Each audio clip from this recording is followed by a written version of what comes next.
Alright, welcome to Stampscaping 101. I thought my camera was rolling, but it wasn't. I don't know, I was having some problem with the camera.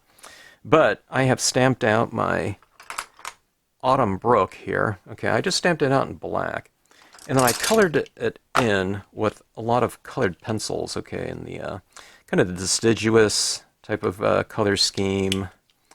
Deciduous trees in fall, I should say. And some of the grass area. And some of the water area, okay, with the different colors of blue, or different values of blue. And then, here's my experiment here. I heard that you can emboss dye-based inks, okay? But I'm doing this on this satin finish cardstock, okay? And it's only slightly coated. And I don't know, I just figured those inks dry too fast because they're absorbing into the paper too fast. So I stamped out all these autumn leaves up here. But then I also did them in VersaFine Clair black up here, okay? So it stuck to that, those leaves just fine. But you can see on here, nothing really stuck to these leaves. A little bit, you know, where there was still a little bit of residual moisture on those leaves. But by and large, they're kind of uncoated, okay?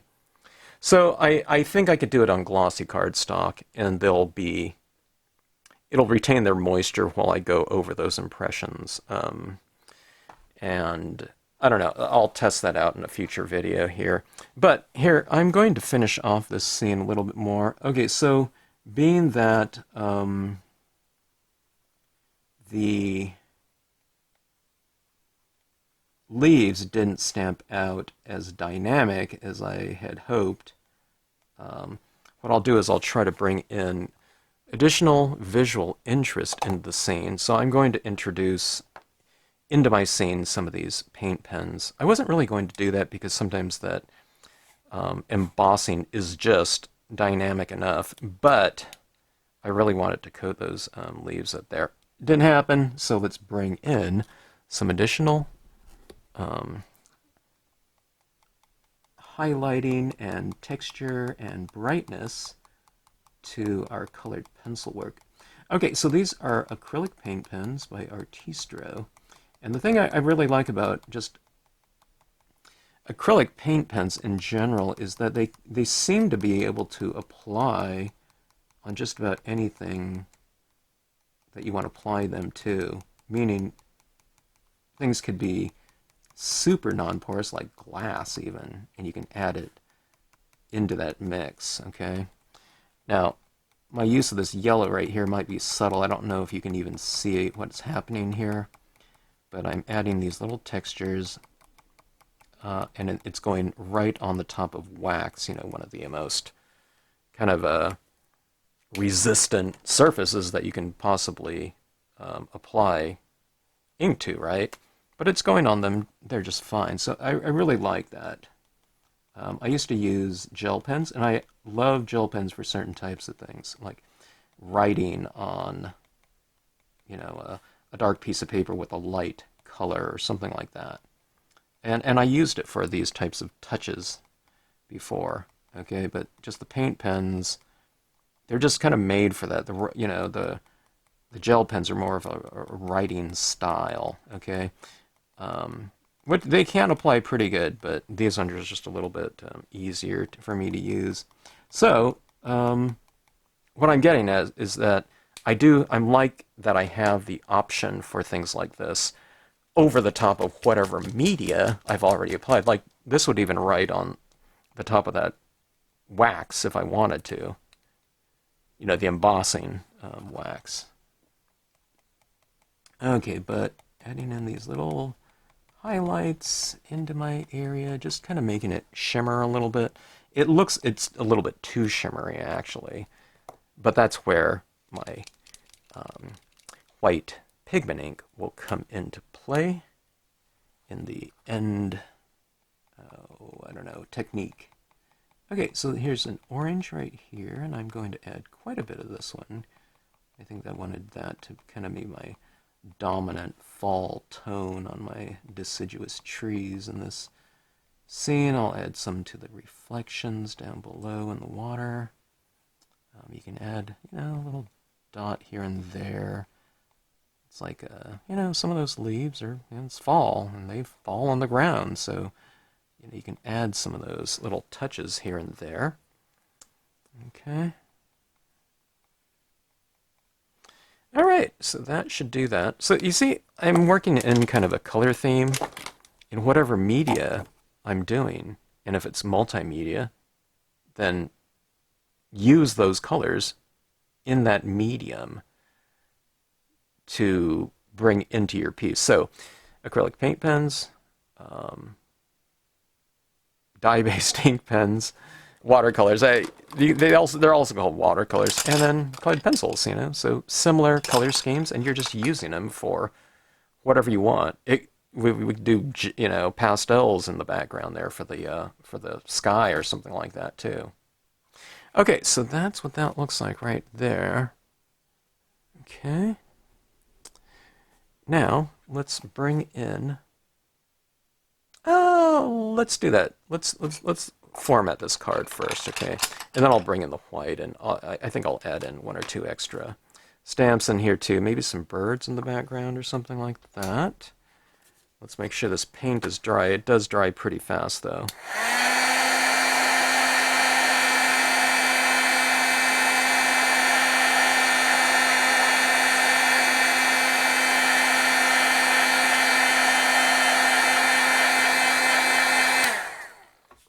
Okay.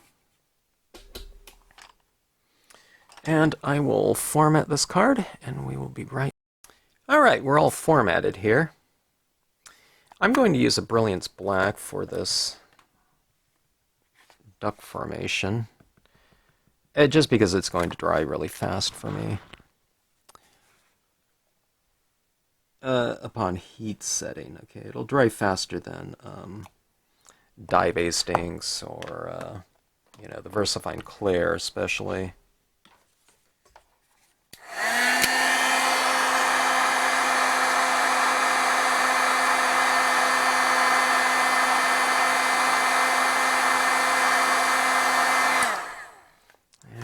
Okay, that is that. Now, let's have some fun with pigment ink, okay? And let's see what we can, I don't know, what look we can give to this with some additional pigment ink, okay? All right, so this is what it looks like. See this right in here? I mean, it looks okay, just like that. But let's do a little comparison to kind of a more varied textural range, and it's kind of like the introduction of light as well to wherever we add this, but it's a lot of textural changes, textural contrast that we're doing. Okay, so I'm loading up my cotton ball with some ink, and then I'm kind of blotting it like this, and it's pushing some of it back. My cotton balls tend to start fraying on me a little bit too, so that will happen.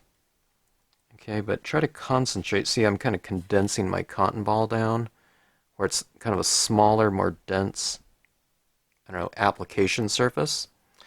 All right, and then let's start adding it where light meets darker. So where light meets images.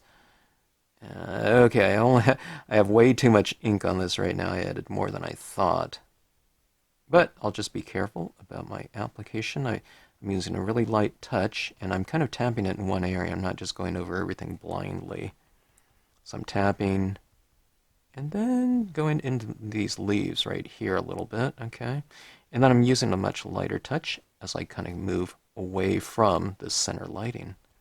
I'm going to put some of this over my ducks in formation, kind of pushing them back into the distance a little bit more. We're going to take some of this and go over this Autumn Brook stamp on these trees that are next to that lighting. So it kind of influences them. It's saying that lighting is hitting those trees in those areas like that, okay? See what that did to those trees? Didn't it kind of push them back a little bit farther off into the distance from a visual standpoint? You can see the light is hitting these trees. See this where it's light in here? Let's put a little bit of this pigment ink over that area too. Okay, and it'll look like, hopefully, it'll look like light is kind of coming through those leaves a little bit like that. See that right there? Doesn't that look different? See, this is how it looks like that. I mean, I think it looks good like that, but if you just add those textural changes, in maybe one area too, you can add it here and here, but leave this as is so that it looks different, so there's contrast around here. Okay? And, okay, now let's add some of it down along the water's along the shoreline right in here. Let me see, I'm going to condense this even more so like that, so I can kind of use it in a much more narrow area. Okay, that's 20 taps right there, and I barely see anything, okay? But that's kind of the process you want. Okay, I'm going to ink this up a little bit more. I don't know if I want to have to get it in 100 taps, but 100 taps would be easier than like 2 taps, okay? Meaning you're just having way too much ink on your applicator, okay? It becomes a little bit more precarious of an application process the faster you do it. So if you kind of slow the rate at which you apply something like this, it'll be much easier for you. Okay, one of the things I forgot to do is with a white paint pen, so I'm going to do that. It looks really good on those trees down there when a little bit of white paint pen is used on the trunks.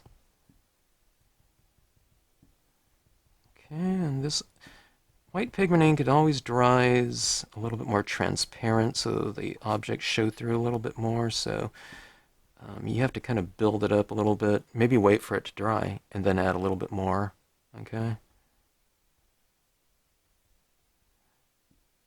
Just so you can see what's kind of happening. Okay. See that right there? So see all those textural changes that are happening throughout the object like that. Okay, so anyways, let's see. One of the things I really like doing on these deciduous trees is to give them a little bit more of a white trunk, okay? Or a more pronounced one. Okay, I'm turning this because I find it easier to do this downward stroke, and I'm going to be doing it on these trunks, going up like that, so I just find it easier to go like that. Okay? Always shake up your pens really good so that they're nice and opaque. And these trunks, it just kind of defines them a lot more, especially after you've colored them in quite a bit. So you can come down at the base and just kind of come up like that.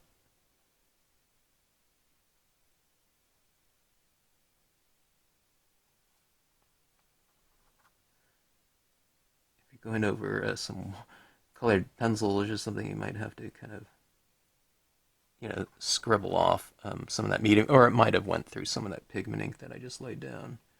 So it kind of clogs the pen, so just get it flowing again, because what happens is it goes up into the tip. I mean, I should have done this before I added that white pigment ink, but I forgot. It's like, oh yeah, one of my favorite kind of things to do on this stamp.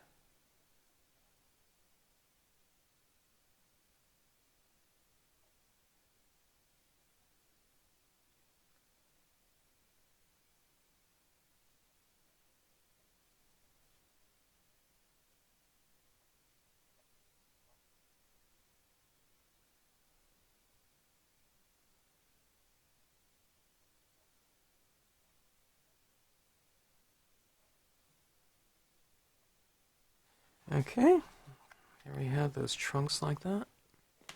So there's a little bit more three-dimensional in there. And then what I'll do is I'll do it in their reflections down below.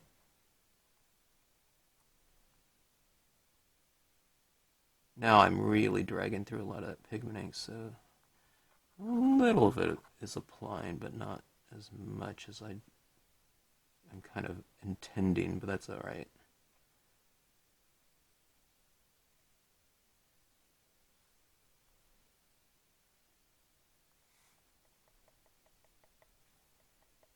You can put a few little white highlights on things if you want to for the ultimate little kind of reflective type of element.